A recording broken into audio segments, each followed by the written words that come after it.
പാലോടി രവിയുടെ വിവാദ ഫോൺ സംഭാഷണത്തിൽ അന്വേഷണം നടത്താൻ ഒരുങ്ങി KPCC. അച്ചടക്ക സമിതി അധ്യക്ഷൻ തിരുവഞ്ചൂർ രാധാകൃഷ്ണന്റെ നേതൃത്വത്തിലാണ് അന്വേഷണം.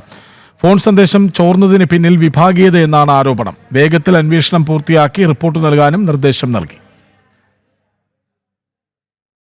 ഫോൺ സംഭാഷണം പുറത്തുവന്ന മണിക്കൂറുകൾക്കുള്ളിൽ പാലോടി രവിയുടെ രാജി KPCC നേതൃത്വം ചോദിച്ചു വാങ്ങി. ഇതിനു പിന്നാലെയാണ് വിഷയത്തിൽ സമഗ്രമായ അന്വേഷണം നടത്താൻ നിർദ്ദേശം നൽകിയത്. സംഭാഷണം ചോർന്നതിന് പിന്നിൽ പ്രാദേശിക തലത്തിൽ നേതാക്കൾക്കിടയിൽ ചേരിപ്പോര് എന്നാണ് വിവരം. ഇക്കാര്യങ്ങളടക്കം അന്വേഷിച്ച് റിപ്പോർട്ട് നൽകാനാണ് KPCCയുടെ നിർദ്ദേശം.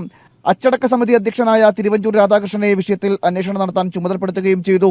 തദ്ദേശ സ്വയംഭരണ സ്ഥാപനങ്ങളിലെ തെരഞ്ഞെടുപ്പ് കൂടി അടുത്ത സാഹചര്യത്തിൽ എത്രയും വേഗം അന്വേഷണം നടത്തി റിപ്പോർട്ട് സമർപ്പിക്കാനാണ് KPCC അധ്യക്ഷൻ സണ്ണി ജോസഫിന്റെ നിർദ്ദേശം.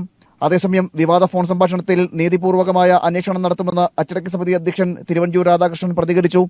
ഫോൺ സംഭാഷണം ഒറ്റപ്പെട്ട സംഭവമാണെന്നും തിരുവഞ്ചൂർ കൂട്ടിച്ചേർത്തു. അന്വേഷിക്കാൻ വേണ്ടി ചുമതലപ്പെട്ട ഞാൻ അതിന്റെ ഒരു കാര്യം പോലും നോക്കാതെ ഒരു കമന്റ് നടത്തുന്നത് ശരിയല്ലല്ലോ.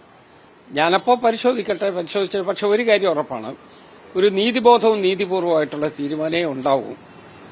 പാർട്ടിക്കകത്ത് പാർട്ടി പ്രവർത്തകർക്ക് അവരെ വേദനിപ്പിക്കുകയും വിഷമിപ്പിക്കുകയും ചെയ്യുന്ന ഒരു കാര്യം ഉണ്ടാവില്ല. ശരാശരി പ്രവർത്തകൻ, പാർട്ടി സ്പിരിറ്റുള്ള ആളുകൾ. അതുകൊണ്ട് ഞാൻ എല്ലാ പ്രശ്നങ്ങളും എന്താണ് എന്ന് പരിശോധിച്ചതിന് ശേഷം ഒരു തീരുമാനം അറിയാം. പാലോടി രവിയുടെ ഫോൺ സന്ദേശം പുറത്തുവന്നത് വലിയ നാണക്കേടാണ് പാർട്ടിക്കുണ്ടാക്കിയത്.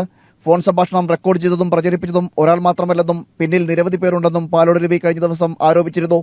സംഭാഷണം പ്രചരിപ്പിച്ചതിന് പിന്നിൽ തിരുവനന്തപുരം ജില്ലയിലെ ഗ്രൂപ്പിസമാണെന്നും അതിൽ താൻ പെട്ടതാണെന്നും പാലോടി രവി പറയുകയും ചെയ്തു.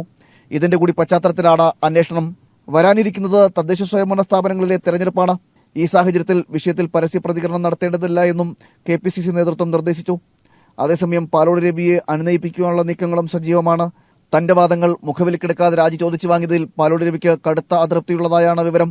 ഈ സാഹചര്യത്തിൽ പാലോടി രവിയുടെ തുടർ നീക്കങ്ങളും ഏറെ നിർണായകമാകും. ജനം, തിരുവനന്തപുരം.